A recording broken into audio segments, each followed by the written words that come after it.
আজ পাড়ার পুজো। হাই, আমি রিয়া। আমার আরো একটি মিনি ব্লগে তোমাদের সকলকে স্বাগত। আমি চলে গিয়েছি মন্দিরে গপু ভাইকে সাজাতে।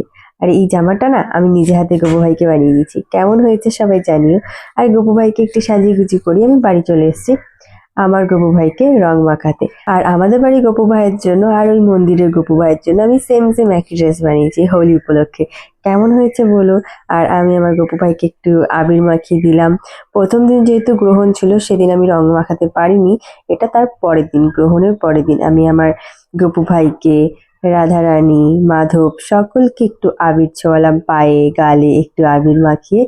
এবার গপু ভাইকে নিয়ে যাচ্ছি ওই মন্দিরে, কারণ ও বাড়িতে একা একা থাকবে আর আমরা সকলেই যেহেতু ওই মন্দিরেই আছি সারাদিন, তাই আমি বললাম থাক গপু ভাইকে নিয়ে যাই। আর ওই দেখো একে একই সেম সেম ড্রেস পরা দুই গপু ভাইকে বসিয়ে দিয়েছে আর এ পাশে আরেকজনের গপু ভাই। আর এখন আমাদের মালা গাঁথা চলছে, কারণ মন্দিরটা আমরা একটু ফুল দিয়ে সাজাবো। যাক, অনেক কিছু কাজ টাজ করার পর এখন কিন্তু কীর্তন প্রায় শেষ। এখন এখন রং মাখামাখি চলছে। আর এরকম ভূতের মতো সবাই রং মেখে, একদম রং তো নয় আবির, যাই হোক এরকম ভূতের মতো সব মাখামাখি করে এখন আমরা বাড়ি যাচ্ছি। স্নান করতে হবে, তারপরে এখানে আবার প্রসাদ নিতে আসবো। আর এই যে দিদির সাথে বোনের একবার মন্দিরে ঝামেলা হয়েছিল, আর সেটা হট করে বোনের মনে পড়াতে আবার রাগ করেছে। আর এই ভিডিওটা হয়তো তোমরা সকলে দেখেছো, আর কেউ যদি না দেখে থাকো অবশ্যই আমার প্রোফাইলে গিয়ে দেখে আসবে ভিডিওটা। আর আমরা তারপরে বাড়িতে এসে একটু নিজেরাই একটু ব্লুটুথ চালিয়ে নাচানাচি করছিলাম। একটু নাচানাচি না করলে হয় নাকি। আর এখন ইনস্টাগ্রামে যে কটা ভাইরাল রিলস ছিল আমরা সেগুলো করছিলাম, তবে এগুলো পোস্ট করিনি। এগুলো এমনি আমি আর বোন করছিলাম।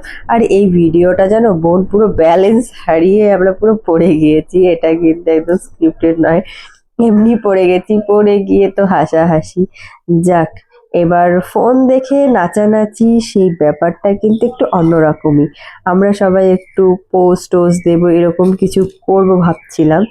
আর এখান দিয়ে তো দেখো, মানে যে ক্যামেরার সামনে আসছে ছাড়ছেই না, বিশেষ করে আমার এই যে বোনটা, ও ফোন দেখে দেখেই মানে নাচবে। ও সরছে না, ওকে টেনে টেনে সরাচ্ছি কিন্তু ও তাও সরবে না, আমাদের কাউকে চান্সই দিচ্ছে না।